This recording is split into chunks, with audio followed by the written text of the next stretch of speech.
বিশ্বনবী ফাতেমারে বললেন, ফাতেমা, আলী কোথায়? ফাতেমা বলল, আপনার জামাই আলী আমার সাথে ঝগড়া করে বাইরে গেছে। বিশ্বনবীর চেহারাটা আগুনের গোলার মতো লাল হয়ে গেল।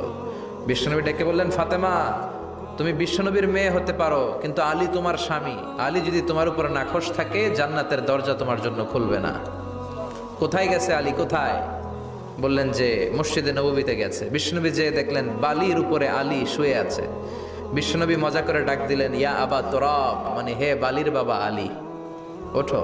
এখন আলী ওঠে না, রাগ করে আসছে। বিশ্বনবী এদিক দিয়ে তাকায়, আলী ওই দিকে তাকায়, মনে মনে কয় এতক্ষণ আপনার মাইয়াই গুতাইছে, এখন আপনি গুতাইতেছেন।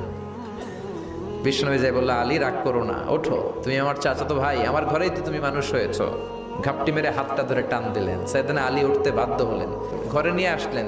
নিয়ে এসে বিশ্বনবী খাটের মাঝখানে শুইলেন। ডান দিকে শোয়ালেন আলীকে, বাম দিকে শোয়ালেন ফাতেমাকে। এবার মেয়ের জামাইকে আর মেয়েকে বুঝাতে